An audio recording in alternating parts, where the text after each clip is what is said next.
Hello, and welcome to the Business Travel News 2020 Travel Manager of the Year and Best Practitioner Awards.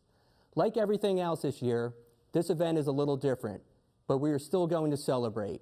So get your favorite drink as we're live from some swanky digs, the Inception Company's Pando production studio in Fairfield, New Jersey, which is 25 miles away from New York City.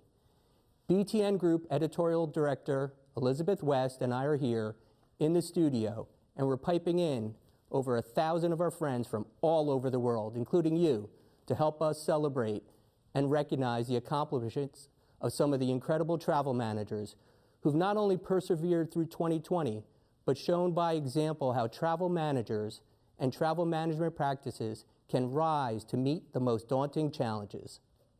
The thing about this year's awards is that we know many of you face some of the same challenges as our awardees did. You pivoted, you innovated, you took on roles and responsibilities that you've never been asked to do before. Sometimes these roles were part of official changes at your company, like joining business continuity and return to office committees. Sometimes these roles were very unofficial. You had to fill gaps that needed to be filled, and you stepped in with the willingness, know-how, and skills to bring solutions to the table. So before we move into the heart of our program today, I want to recognize the critical work of so many travel managers out there today who kept their people safe this year, who found ways to get travelers on the road in the face of incredible challenges, and who kept the health of their organizations and people paramount. Today, you'll sit in on our interviews with 4 travel managers who encapsulate the experience of travel managers in 2020 and who rose to the challenges laid in front of them. Beth will interview each awardee, and at the end of the program, we will announce which of our incredible best practitioners will take home BTN's 2020 Travel Manager of the Year Award. In addition, part of BTN's mission in the travel industry is to pay it forward and contribute to the future of our industry. For the past 9 years, we've awarded year-end scholarships to deserving students working towards careers in the travel and hospitality industry. We normally award these scholarships at our annual Business Travel Hall of Fame black tie event, which we unfortunately had to forego this year. But that means a little more celebration for us today, and we're excited to present those scholarships and feel lucky to be able to do so this year with the support of Gloria Bohan from Omega World Travel. I'd like to thank our event sponsors, Air Canada, Choice Hotels, Gant Travel, and United Airlines for supporting this program today, and we'll hear a few messages from them during the program. In the meantime, I mentioned we're in this credible production studio, which is thanks to our sponsors at the Inception Company, which specializes in virtual events. I'd like to welcome Sean Urban, president of the Inception Company, to tell you a little more. Thanks so much, Lou. Good afternoon, everyone. I'm Sean Urban. I'm the president of the Inception Company, and I too would like to welcome you to this BTN's annual awards event, this year brought to you from the Pando studio. And we are thrilled that BTN selected the Pando platform to host this year's event on. We know that you've had to pivot vastly in your roles in your respective organization, and we know that doing events are only getting harder and harder during these unprecedented times. And we hope one day to have the opportunity to support a Pando event for your organization. So thank you again. We hope you have a great awards ceremony, and I'll turn it over to Beth to take it from here. Thank you so much, Sean. And thank you so much for allowing us to come into your studios here in New Jersey. I am excited to be here this afternoon, and we got to bring so many of our friends into the studio virtually to be with us today, and I want to thank all of them for joining us today. So, I love our Travel Manager of the Year and Best Practitioner Awards for a lot of reasons. The editorial team gets to talk to so many travel managers who are nominated each year for the awards, and this helps us keep our fingers on the pulse of the activities of some of the best travel managers working today. We get nominations from suppliers, from fellow travel managers, and just a note to everybody out there, I encourage people to nominate themselves. So, of course, not everyone wins, and that's the case with any award program, but the breadth and depth of the conversations we have as an editorial team through this process is invaluable to us, and it's our editorial mission to pass those conversations and travel management concepts on to the industry. But there's another aspect of this program that I've watched developed over the years as well. There's a sense of community that has grown throughout the 36 years BTN has bestowed this award. And one of the things I'm excited about today is the number of past Travel Managers of the Year that are joining us in the studio today on the Pando video wall. So while we couldn't locate everyone, and sadly some of our historic awardees are no longer with us, we wanted to bring that community as much as we could today into the program. So I want to extend a special thanks and welcome to our past award winners. Many of you are on the wall today. Thank you so much for being here. Shout out to you. Why don't you wave if you're a past Travel Manager of the Year? Thank you so much. All right. In just a few minutes, I'm going to sit down with each of BTN's 2020 Best Practitioners for live one-on-one interviews. I'll be talking with Sabrina Hink from Mondelez International, Shannon Blando from Dell, Bill Amaral from the state of California, and Jihan Coliander from consulting company BCG. Before we get to those interviews, however, please enjoy a quick message from our sponsor, United Airlines.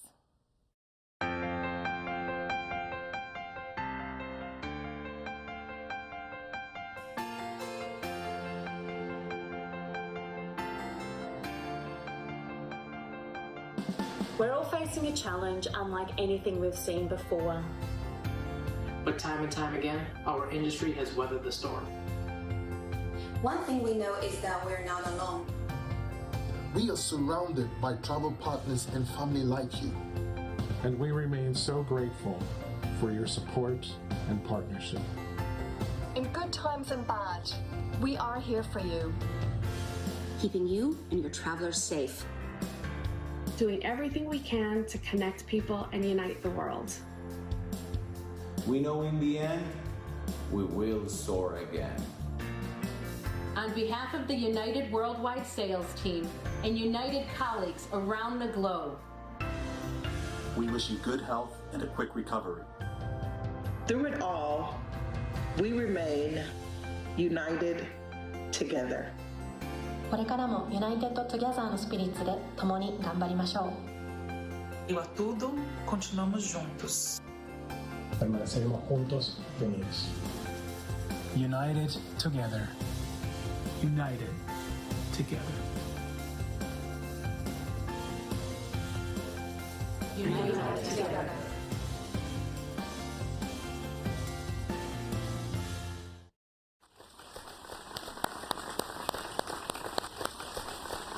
Thank you so much, United. We appreciate your work for the industry in 2020, and we are looking forward to getting back on those planes in 2021. Now, I would like to welcome and offer a round of applause for BTN Best Practitioner Sabrina Hink, Travel Manager Americas for Mondelez International. Sabrina, thank you so much for joining us this evening. Sabrina, thank you, Elizabeth. Sabrina took a heavily outsourced meetings program which relied on third parties to source and recommend meeting locations, and reformulated that program with the help of a big data technology program that allowed her decentralized meeting organizers to source their own meeting locations quickly and effectively, filtering on cost, safety, and now in 2020, you extended that to sustainability and other factors as well. Throughout the process, Sabrina drove innovation and practical application at partner Troop Travel, which has shown its innovation prowess at numerous industry events, but really needed a committed customer to execute their concepts in a real-world environment. Through the process, Mondelez, and specifically Hank, drove the evolution of the Troop Travel product to solve on-the-ground challenges. Plus, she saved outsourcing dollars for her company, and feedback from meeting organizers at Mondelez has been incredibly positive over the course of the year-long pilot program. Thank you so much for joining us today, Sabrina, and congratulations on being named a Best Practitioner.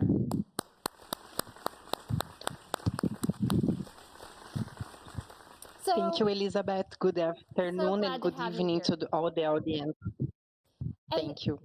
What moved you to reformulate your meetings program at Mondelez? Well, as Mondelez is present in more than 126 countries around the world, frequently is needed to define the best location to meet. Trupe brings simplification to the meetings and events planner, developing a user-centric experience where they can quickly and easily obtain data to start in the meetings and events decision and organize. Very good. And how is that different than what you were doing prior? Well, firstly, user needed to reach out to different channels to obtain all data information needed. We reformulate the program, increasing the strategic level, provide all needed in one platform, optimizing time and costs. During the first phase of the pilot, one user told us she reduced around 1 week of work, in some minutes just using the platform to obtain the data for analysis. Amazing. So a week of work that went down to a few minutes. That's amazing. So how did you determine that that big data approach would put your program on a path to the future? I mean, it sounds like what you just said, the reduction in labor involved in initiating a meeting was really cut down. What else was on your list? Exactly. Well, so we more than provide only information to users organize the meeting, we also provide the data to them previews to take decision and to organize, having like just in few clicks all the information that they need in one channel or in one place, and where they need some additional support, Troop also provided this individually and also to groups. Very good. And how did you roll that out to your meeting organizers, and what was their response? I know you had quite a long pilot, and development was happening over that entire time. Yes, so well, we worked with a select audience in the company, presenting the project, and I told it to them that the founders of the platform were looking for real feedback to deeply understand the user needs to develop the tool accord before the implementation. So at the end, we made people to feel important to the company, to our project, and I can tell you that yes, they really liked and embraced the idea to participate. And I saw some feedback that you sent me from some of your users. Can you encapsulate some of that for me? What was their response? Just that they really appreciated the data, that they really were looking deeper into the locations to figure out what was right? Exactly. And well, more than that, they can obtain through the reports more information, not only about costs, CO2 emission, and etc., but also, for example, how many times the group will expand traveling until the place where they are going to meet, right. and other information that are the key to decide where to meet. Right. So how many layovers and how much sort of hardship on the traveler it is to get to that location. That's a really interesting aspect to take into consideration, sort of the well-being of the traveler along the trip. And I think we're hearing a lot about that today. So how did you work with your platform provider, Troop Travel, to solve for new and changing requirements during the pilot? You mentioned that you got a lot of feedback from your early users. What else were you doing to give them feedback? Yes, this is a really great question, because let's say the result of the project would not be achieved without the supplier engagement. Troop listened to the user needs and promptly worked to updating the tool to the next stage. And we presented these updates to the users, and I can tell that in 1 year we have more than 5 versions of the tool. And as I mentioned, also we provide an excellent support for individual users and group that organize meetings, especially in the last year. Very good. And I think one of the challenges, and I think kind of a little, a real disappointment in terms of your pilot and you were just set to roll out as COVID-19 was leaving China and sort of starting its march around the globe. And you were so excited about the program, but it really had to come to a stop. How did that affect your program, and what have you been able to continue to do this year despite the COVID-19 challenges? Good question, Elizabeth. Well, firstly, we had to put the official global launch on road.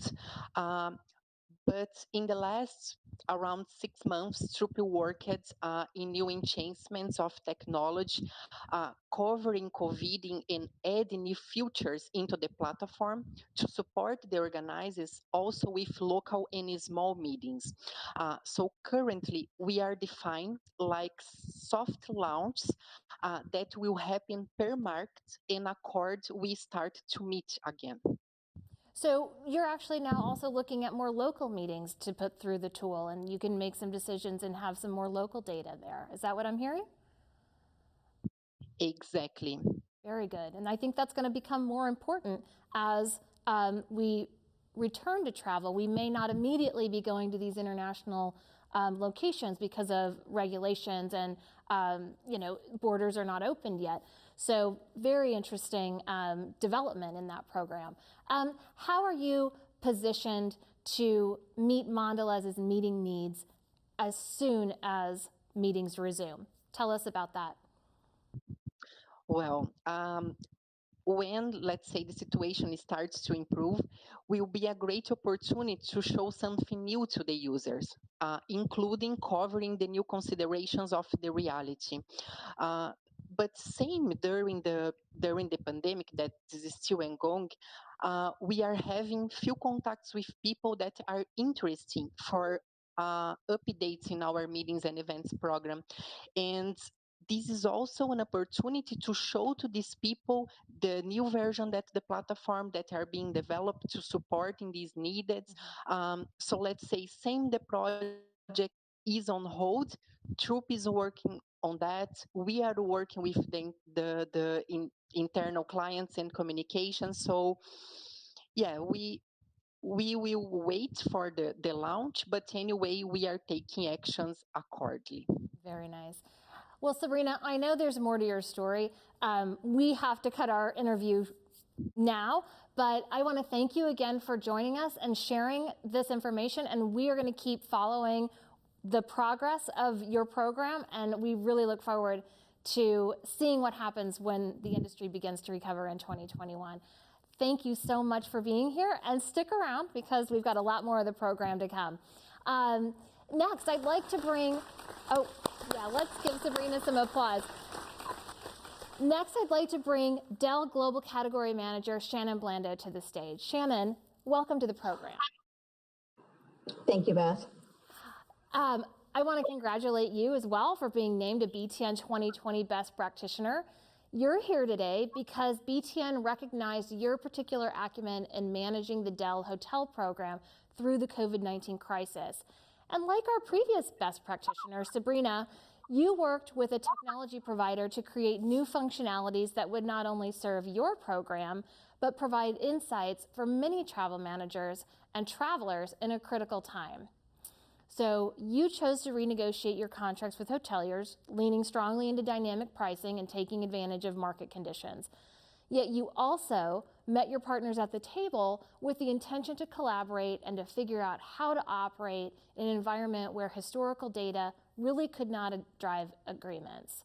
So you've created an environment where the supplier and buyer will be ready to handle volume as demand recovers in 2021. So I want to congratulate you on those accomplishments, and then I'm going to ask you some questions.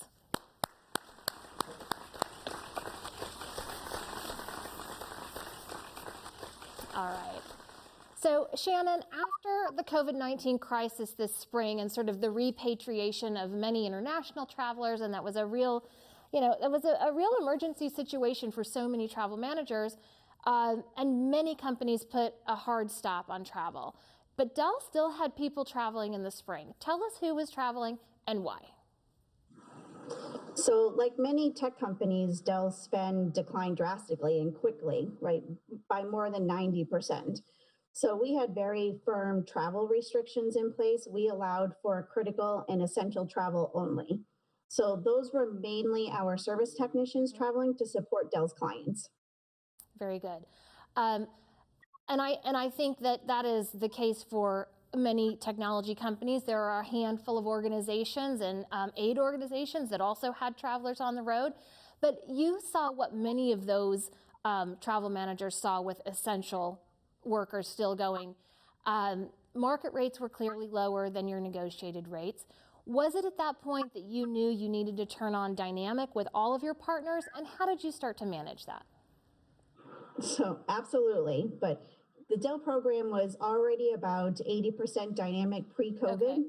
So when we ceased traveling, we knew that there was a shift that had to be done to dynamic. And it was really the ideal time because the market had changed.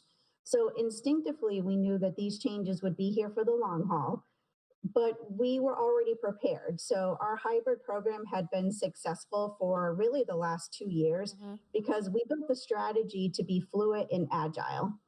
So it made complete sense to convert our remaining negotiated rates over to dynamic given the market decreases.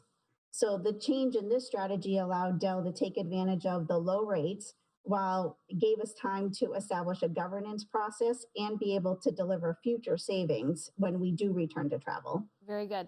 And how did you approach your hoteliers? What was their response? Did you take data to them for these discussions, or were you able to turn everything on immediately? Because I know there was a lot of discussion around, well, when should this sort of switch get flipped, right? Not for you, but for the entire industry.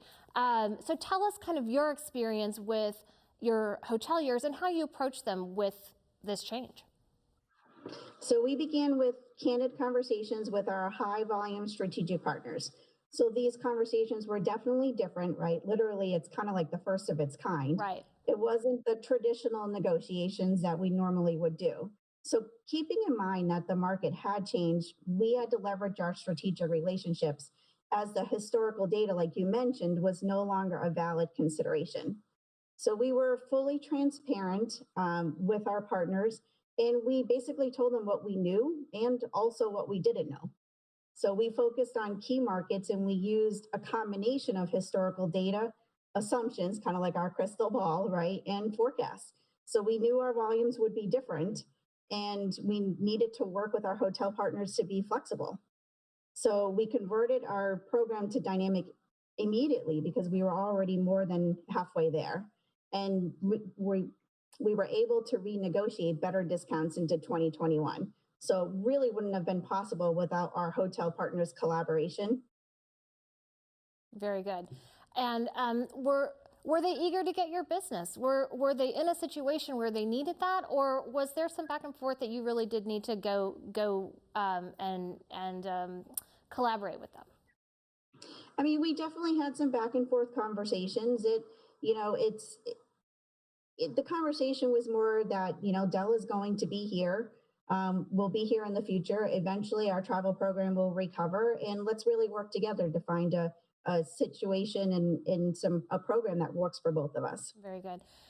You mentioned in one of our calls when we were vetting and interviewing many travel managers for these awards that you worked very closely with TripBam and that you've been a client for some time. But as one of sort of a suddenly smaller list of travel managers with travelers still on the road, you pushed for some new functionality in that platform that proved critical during COVID-19.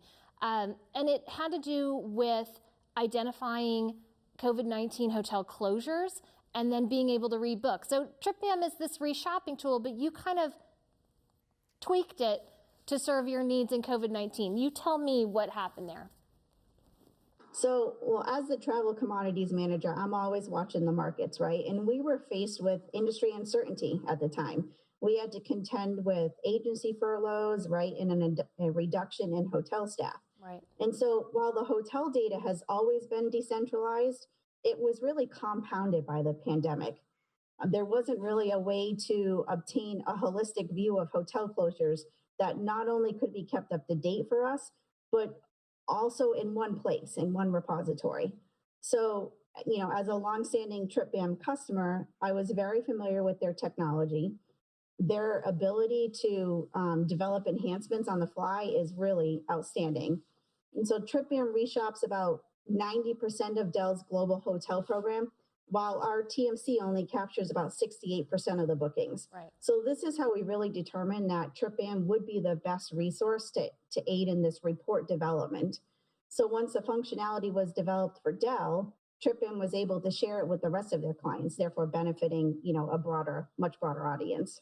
And I'm just curious, do you know like what percentage of your hotels were closed and had to switch, just off the top of your head?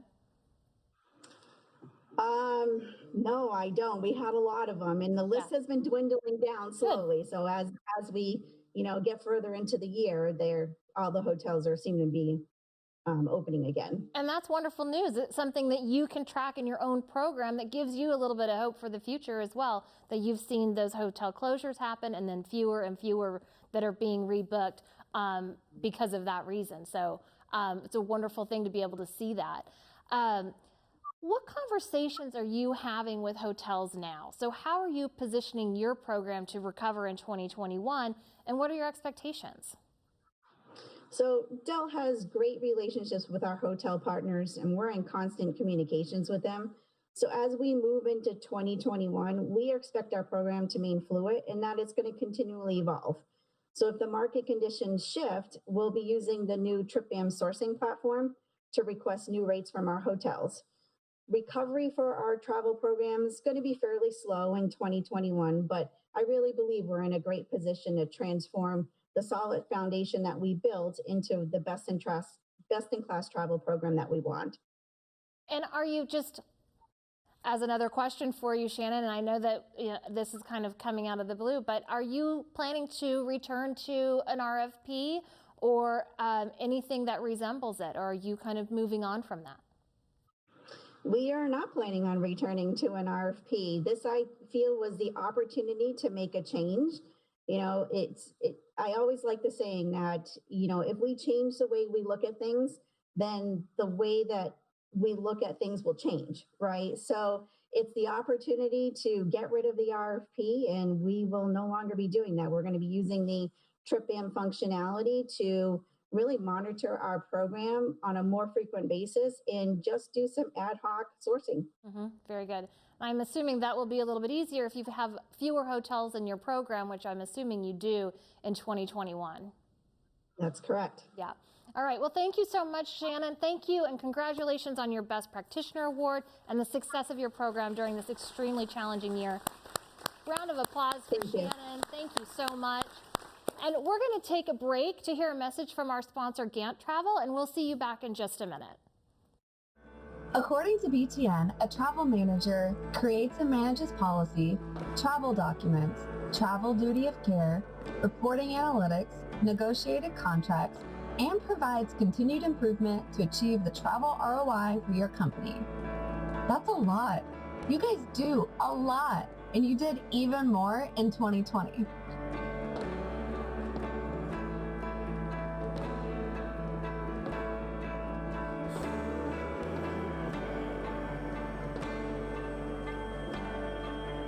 Thank you. And congratulations to the Best Practitioners and 2020 Travel Manager of the Year.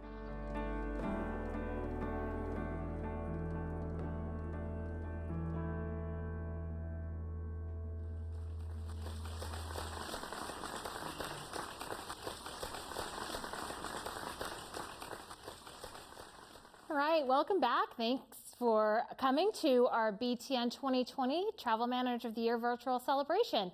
We're talking to each of our 2020 best practitioners before we reveal one of them as the 2020 Travel Manager of the Year. So let's keep going with those interviews. Right now, we are going to bring State of California Business Partnership and Travel Manager Bill Amaral to the hot seat. We learned about Bill's program. Hey, Bill. We learned about Bill's program back in April when he turned on a dime to create a hotel program for healthcare workers so they could go to work in COVID-19 environments and not have to go home to put their families at risk. That program also included housing for healthcare workers coming into the state and traveling around the state to COVID-19 hotspots to serve sick patients. He built the program out with the help of HRS, but also using his agency and specially trained agents at the Cal Travel Store. Eventually, the program expanded to include at-risk homeless populations, parolees, harvest workers, and beyond that, family relocations for people driven from their homes by wildfire activity in the state. Bill, that's a lot. Given your primary role as travel manager for the state of California, what was your reaction when you were tasked with what I would call a critical emergency management project? Did you know you had the skills to handle it?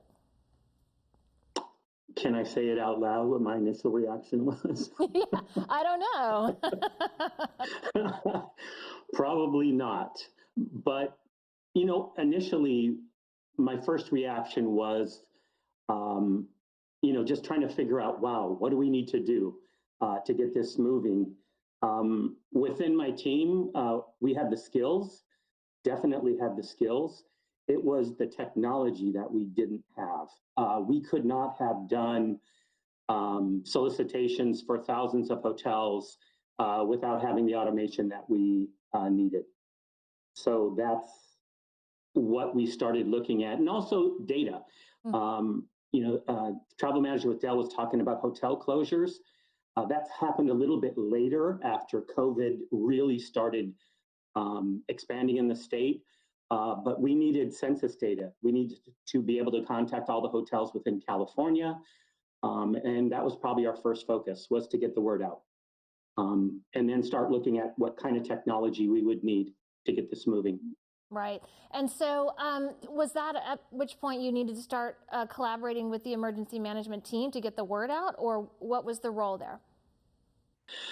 You know, we actually set up WebEx meetings initially when we first found out what the ask was. Okay. And we exceeded the capacity. I think we had a capacity of 250. So we ended up having to do quite a few of them to actually get the word out to the hotels. And we worked in conjunction with the Office of Emergency Services, the California Department of Public Health, to get estimates of how many healthcare workers we were looking at, right, and what the hotspots were in California. Great. At the time. And what was the initial ask for you? And what did they want you to do for healthcare workers? And how did that original ask continue to grow as state emergencies began to overlap? Because you started with healthcare workers and getting estimates for the number of healthcare workers, but then it was bringing in healthcare workers from out of state. And then it evolved to the homeless population and those people being at risk. And that was a number that you had to manage as well. And all different sort of levels of housing down the line. And to my understanding, Bill, the state of California didn't even have a hotel program at the time. What did you do? Well, the original ask was for 22,000 room nights. And it was going to be limited to, I think there was probably about a half a dozen hotspots in California at the time. Mm-hmm. This was back in April. Yeah. Mind you, and then within, God, I wish I knew the exact days, but within a couple weeks, it expanded to 434,000 room nights in all 58 counties. Yeah. And has continued to grow in room nights. And then fast forward to August, and the state catches on fire. And that's when we started seeing how the COVID-19 pandemic impacted congregate sheltering that was going to be needed for the fires. At that time, too, they were looking at other groups of people that were going to need to be protected. So I think it was Project Room Key came up for homeless. Mm-hmm. We had Project Hope for parolees that were getting paroled during their quarantines and would have to be quarantined after they were released from prison. Then we had Hotels for the Harvest, which would be anybody working in those industries, you know, meatpacking plants, you name it. And then add on top of that, California started burning in August. And just kept burning. And while it was burning, the pandemic was also spreading and burning in the state. So, you know, the team actually, we ended up having to bring staff in from other business units within the department. I think we brought in another 18 people just to get things going. Because we actually, as the state was burning, we had to secure lodging in those areas, based on looking at forecasts of where the fire was going. And it was the same with the pandemic, is trying to figure out where's it going to go. And then after a while, it's everywhere. That's great. Thank you so much, Bill. And when you went out to that negotiation with all of those different hotels, how did you approach them from, you needed specific requirements for cleanliness because of the COVID crisis, but you also had to really be judicious about taxpayer dollars and cost requirements. How did you balance all of those things? We looked at ADR, and because of COVID, the average daily rates bottomed out. But for the healthcare workers, we had to take into consideration, if they were going to be on a long-term assignment, we didn't want to have to worry about like a high parking charge. Because if they're going to be there for 6 months, that would have to come out of their pocket because the state was just paying room tax and resort fees. So, we looked at cleanliness, how they were doing cleaning. We looked at HVAC, if it was individual rooms. We even got into, we had to figure out how close they were to hospitals. So we had to pull the data from locations of all the healthcare facilities in relation to the hotels that we were going to be negotiating with. We looked at drop and go meals, their meal services cut off. Could they get drop and go? Could they get food delivery? And then when we added fire on top of that, we had other issues because the evacuees, some of them had medical issues. We needed wraparound services for them, everything from mental health assistance to food to just wellness checks. So it just kept growing and growing. But the hotels, I gotta say, we couldn't have done it without them. And we used TripBAM's hotel closure reports as often as we could. Hey. But the cleanliness protocols actually sort of grew just because of the CDC issuing guidelines. Right. So most of the hotels were on that already. And we just made sure that we had those questions in the RFP so we could get consistency around what kind of cleanliness protocols. We wanted touchless check-in, all that type of stuff that would limit or mitigate the risk of somebody getting COVID. We also had guidelines for the guests. So we had guest obligations they had to follow. Right. And it spelled out all the way down to, we wanted them to go in the side entrances, to try and stay away from people as much as they could, especially if they work in at a facility that had COVID positive patients. So there was a lot of questions in the RFP. For sure. Lots. Yeah, and I'm assuming those types of questions will be very applicable to any travel program going into 2021 and as we get vaccinations rolled out in this country and in others. I wanted to ask you, because 2 years ago, we actually recognized you as a best practitioner, Bill, for your virtual card program. And as I understand it, your new program for healthcare workers and all of the different constituencies of the different programs, they really needed that virtual card program, and the state needed that program in order to provide a foundation for receiving aid back and reporting. Tell me about how that virtual card innovation that you brought in 2 or 3 years ago served as a foundation for some of what you had to do today.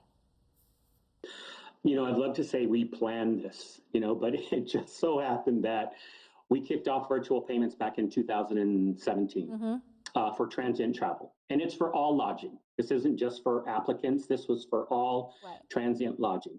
What it did when it came time to kick off the COVID, the hotels for healthcare workers, is these individuals could belong to, a private sector hospital. It could be anything from a group home to you name it.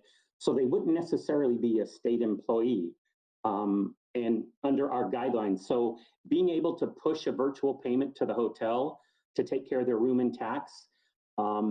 And during the wildfires, if we had to take over that lodging for the evacuee from the Red Cross, it gave us the flexibility of pushing a virtual payment to take over that payment process. But it just, instead of using a static card, we didn't have to worry about fraud just because the benefits of that virtual payment process. And we opened up credit with our provider. So we had probably about 14 accounts, that we just rotated, but it gave us the flexibility to take care of almost any individual that checked into that hotel and limited the amount of interaction they have with the front desk. So it was just, I'm so grateful we actually had it in place, because I couldn't imagine being able to do something of this magnitude without having a virtual payment process in place. And how about the data reporting and getting it to FEMA? Because that was a critical issue, because you need those $8 back. Exactly. And if we were not able to get those folios, we would not be able to get reimbursed through FEMA. Yeah. And we also, it has to be auditable. So, we were looking at our partners, HRS, and on a smaller scale, ConfirmaPay. HRS chases the folios for us. We have about a 96% match rate out of the gate. Oh, that's great. So the rest we actually have to go chase, which is, we work on some of the hotels to get them to do that. But we need that data for reimbursement. And if we don't have the folio also, we can't pay that bill because we have to, like I said, do 100% folio match. Having the process in place made it seamless.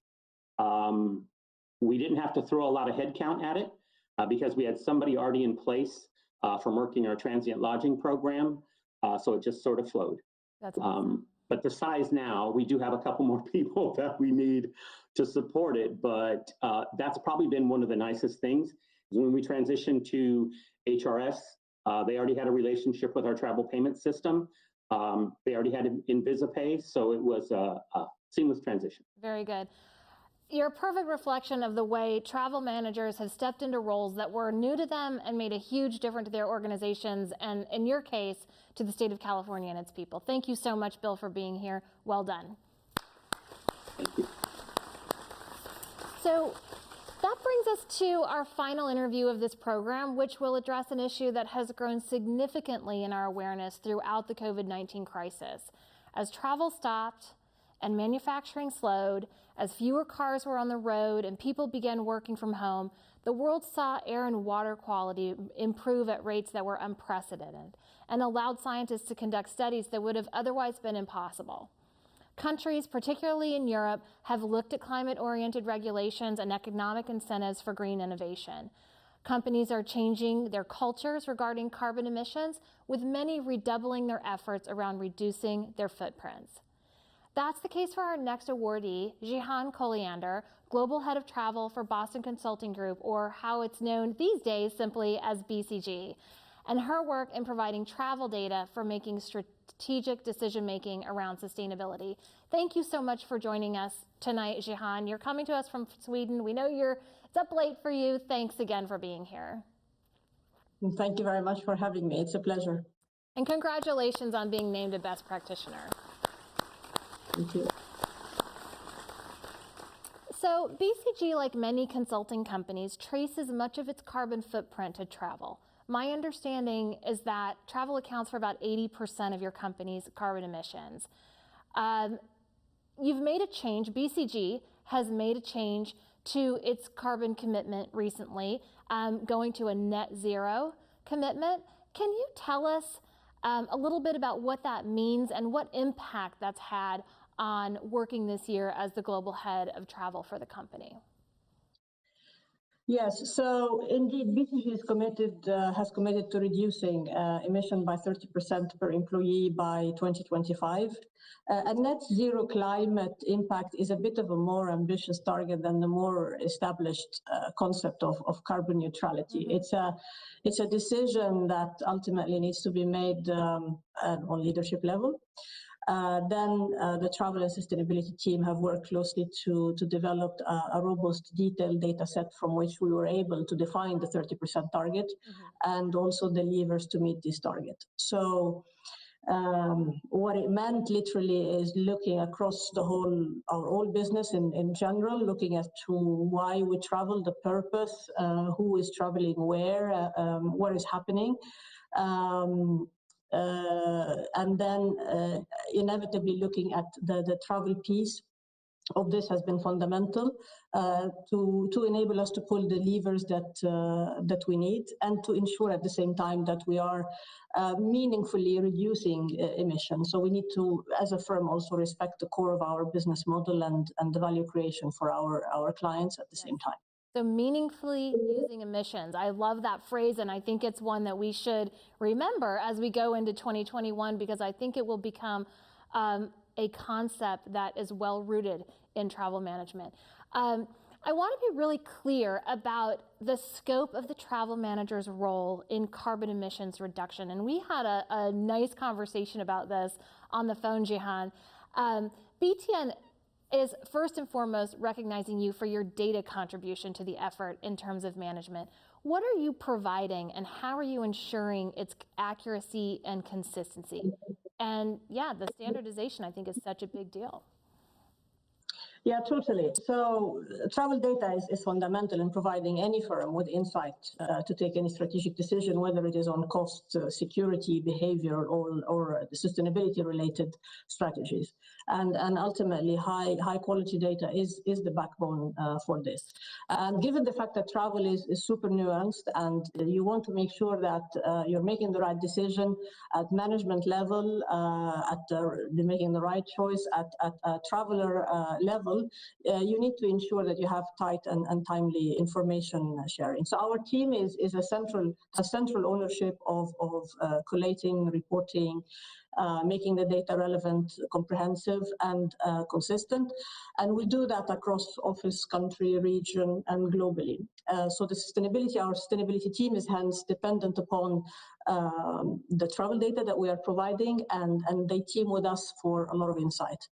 And to answer your question on what we provide, it's you literally desiccate everything that we're doing in travel. The data metrics on O&D level, flight, airline, cabin, point of sale, traveler cohort, reason for travel. That tremendous amount of data is provided on monthly basis to our sustainability team, who then applied the agreed emission factor by BCG, which is DEFRA, that's the UK Department of Agricultural and Rural Affairs. Then the team shares the data with an independent third party for verification statement of footprint. So it's a tremendous amount of work that takes place in the background that enable us then to measure and monitor the transparency of our reporting.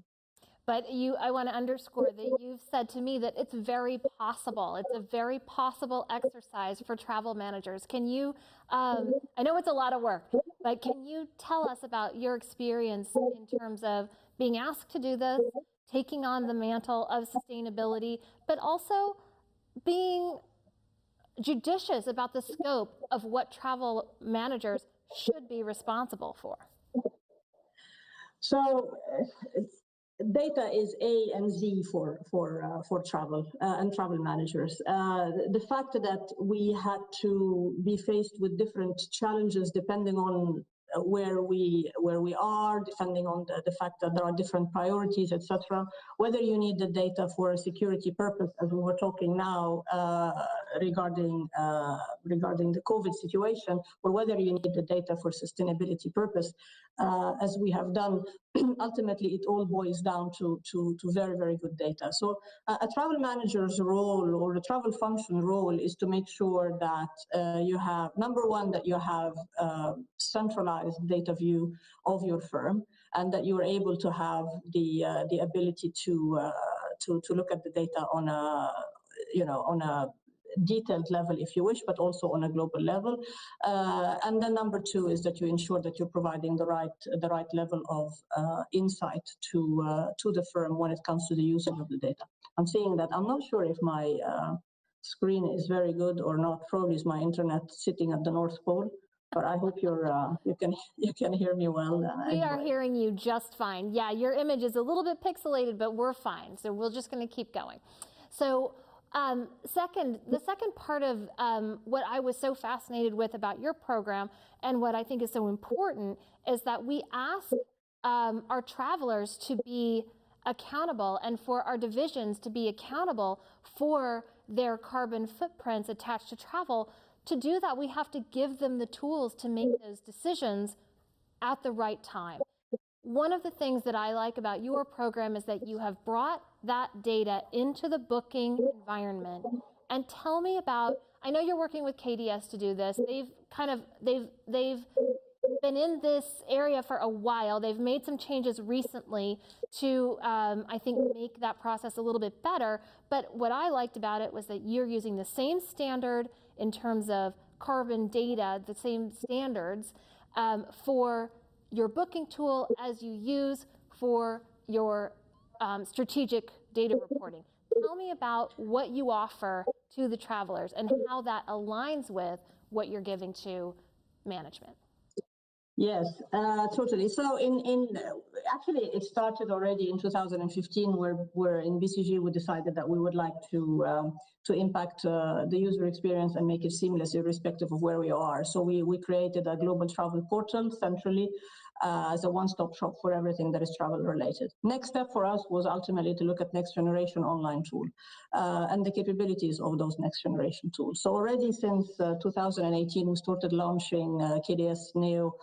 So KDS first, and then it became the upgrade on that and KDS Neo at BCG worldwide in all our offices worldwide. The good capabilities that Neo has is the fact that you are able as a traveler to look at your to select basically flight on the basis of the emission of that flight. So at time of booking, where you can really impact your decision, you are able to see what options that you have in place in the tool. What makes it also important is that there are so many different ways of looking at emission. If you're looking today at different ways of calculating emission, and what is very important for us is that we are using the same source of data emission as we are using also in our in BCG. In our way, we're calculating overall emission, not only on the online tool.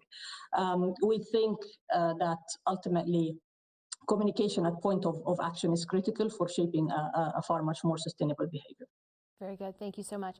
And the last question I have for you today, Jihan, is that I've seen several announcements, and in fact, some that came in just last week from some airlines about their own efforts in carbon reduction efforts, including some on carbon sequestration, which I know that BCG is also investing in. When you go out to source partners, will you look to suppliers that have common strategies to BCG? Because in your own company's research, they've been shown to work. Yes, so it is absolutely, to your point, it is worth mentioning that airlines have already reduced their per passenger CO2 emission by 50% since 1990. I think we don't talk about it, but it is a fact. And IATA has stated that much of the improvement is down to fuel efficiency, aggressive adoption of new technology, efficient aircraft design principle, and what have you. Airline has also reconfirmed their recommitment to reduce net CO2 emission to half of the 2005 level by 2050.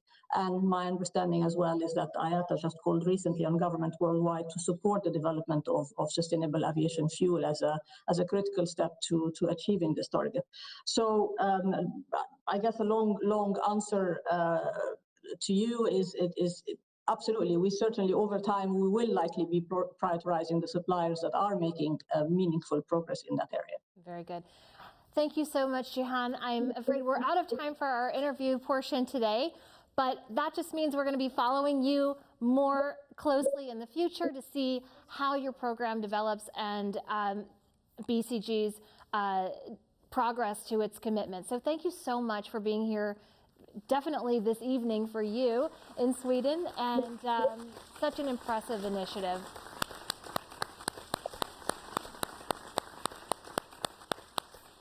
So with that, we've concluded our Best Practitioner interviews, and I want to congratulate each and every one of them for their incredible achievements this year. But I want you guys out there to stay with us to find out who will be named 2020's Travel Manager of the Year right after a sponsor message.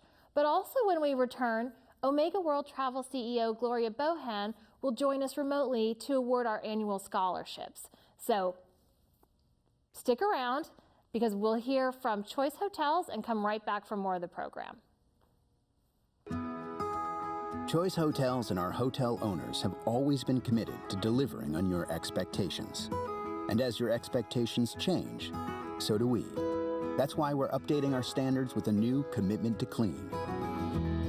We've partnered with Ecolab, an industry leader in hygiene and sanitation, to upgrade hotel cleaning protocols.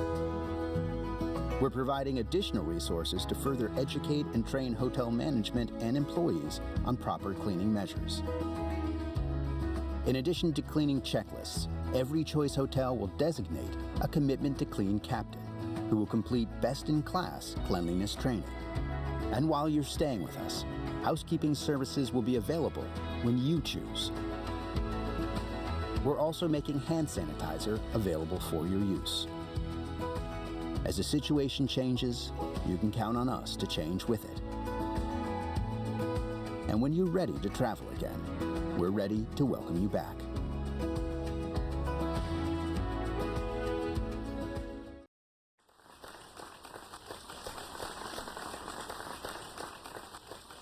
Thank you, Choice Hotels, and welcome back to the program. And thanks to Beth, an incredible set of 2020 best practitioners for those interviews. It's amazing to see how much travel management happens even in the tough 2020 environment.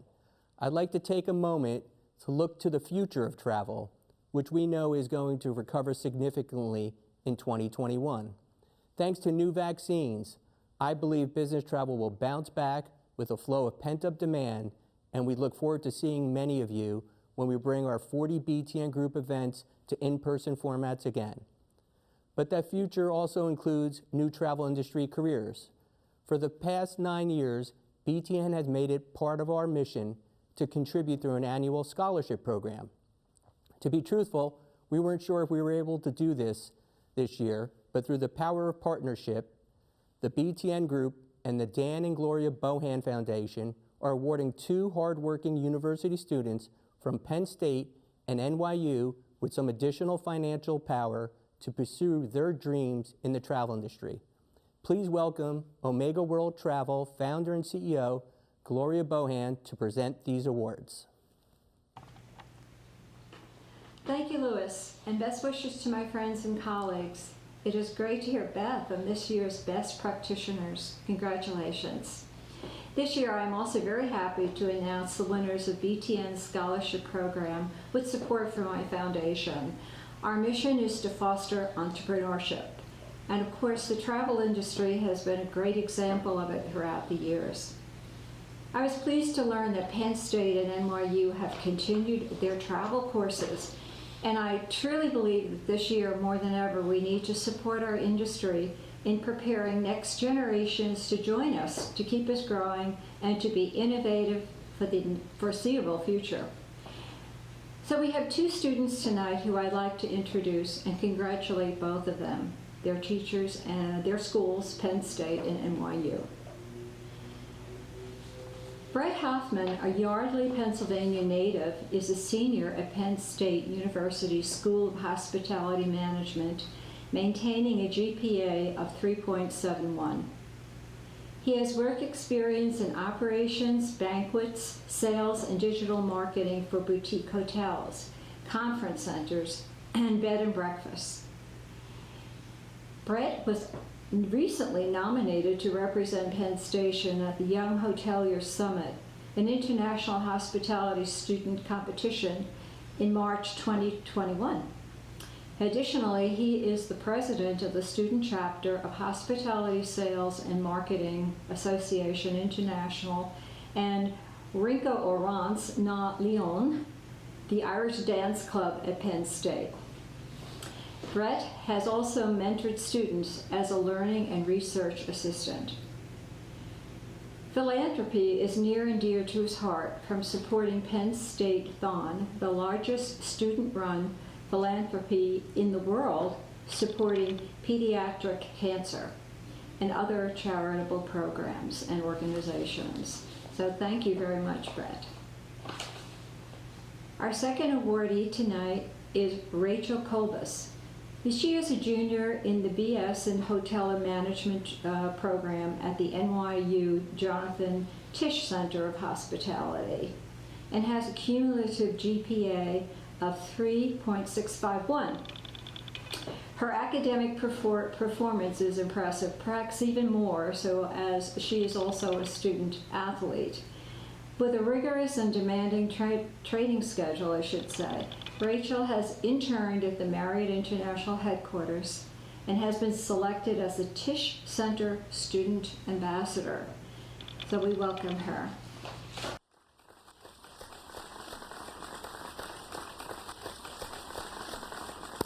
Congratulations, Brett. Please take this time to say a few words. Thank you. I'm so honored to receive this scholarship from the Dan and Gloria Bohan Foundation. With one semester left at Penn State, these funds will help my parents and I as we continue to get through these past 4 years.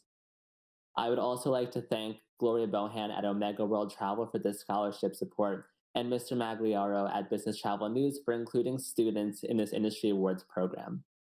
I would also like to thank the Penn State faculty and guidance for their educational support. Upon graduation, I plan on working in either sales or marketing for the hospitality and travel industry. I will continue every day to be worthy of this award as I conclude my studies and beyond. Thank you. Hey, Brett, we are Penn State. Attaboy. Congratulations, Rachel, and welcome. We look forward to hearing a few words from you as well.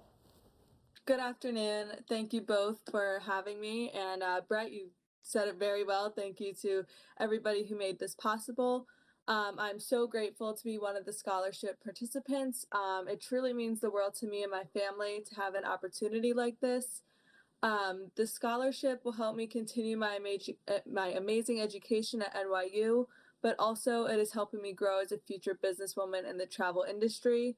Ever since I was a little girl, I've spent tons of time in hotels, restaurants, retail, and anything and everything within the hospitality and tourism industry.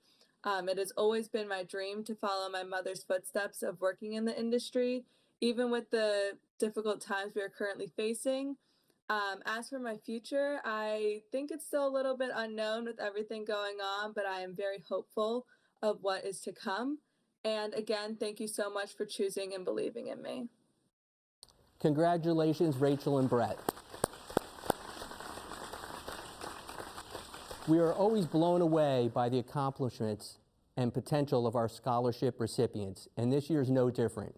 You guys are the ones that are going to keep this industry moving forward and innovating in the years to come, and I think we're in some good hands. I want to thank the Dan and Gloria Bohan Foundation again for partnering with us to make these scholarships happen in 2020. We could have easily skipped in this year, but your help made the difference, and we're proud to continue this program for many years to come. Thanks again, Gloria. With that, we've arrived at the moment everyone in this program has been waiting for. BTN Group Editorial Director Beth West will announce the 2020 Travel Manager of the Year right after this message from Air Canada. Hello, my name is Billy Kirakopoulos, and I'm the Director of Corporate Sales at Air Canada. We at Air Canada are very proud to be a sponsor of the 2020 BTN Travel Manager of the Year Award. This has certainly been a challenging year for our industry. More than ever, we appreciate all that you do. As expert resources to the traveling public, you're essential to the success of our industry. Thank you for all your perseverance, dedication, and hard work, and for making a real difference each and every day. We are once again honored to take part in this event, and we'd like to congratulate BTN's 2020 Travel Manager of the Year, and to the best practitioners on your awards. Thank you.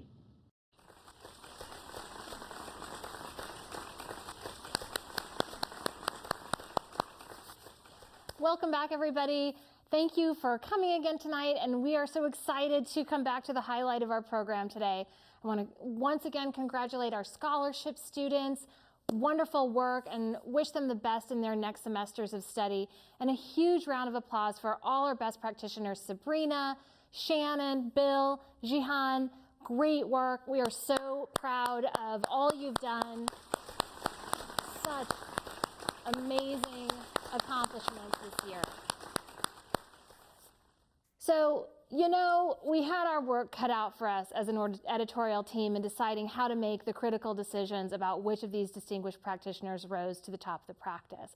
And in this unprecedented year, arguably they had to rise much beyond the practice of travel management to deliver the products, services, and care that their particular programs needed in a crisis. For his incredible dedication, industry performance, know-how, and in the service of the people of California, not just the business travelers of California, BTN would like to recognize the achievements of Bill Amaral for using the travel management strategies that he knows and loves to provide emergency management solutions to support COVID-19 healthcare efforts and wildfire recovery. Thank you, Bill, so much for your service to mitigate the crisis in your state and for showing how travel management can stretch when the need arises. You are BTN's 2020 Travel Manager of the Year. Welcome to your new community. You see them here on the wall.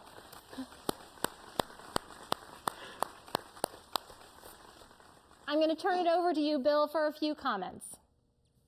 Okay.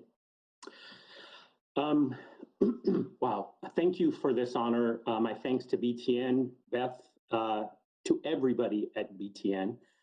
Congratulations to the best practitioners, to the scholarship recipients, and I'll be short and sweet with my gratitude list. But, you know, when I first talked to Beth, we thought we were going to be at about 40 million, 400,000 room nights. We're at 160 million right now and 1.7 million room nights.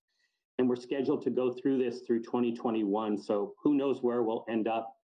But it wouldn't have been possible without the support of the team that I work with. Kelly Bouchard, Michelle, Slape, and my management, Paul Romero and Eben Spear. Not to mention HRS and Cal Travel Store. And of course, our hotel partners, as well as Citibank and Confirma. It was and still is an amazing program. We're happy that we're able to support the healthcare workers and everybody else that could potentially be exposed to COVID, and look forward to when this is over and we can get back to some semblance of normalcy. But couldn't have done it without hotel partners, like I said, management, everybody. It has just been a wild ride. And I don't want to go on for too long, but once again, thank you so much for this honor. Appreciate it immensely.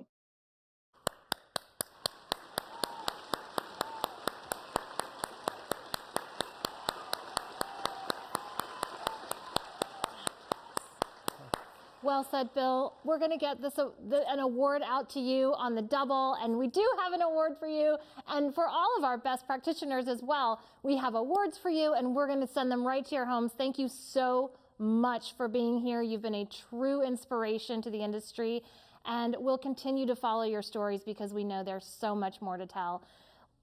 Lou, that wraps up our program for today, and actually it wraps up our incredible virtual conference schedule for the year.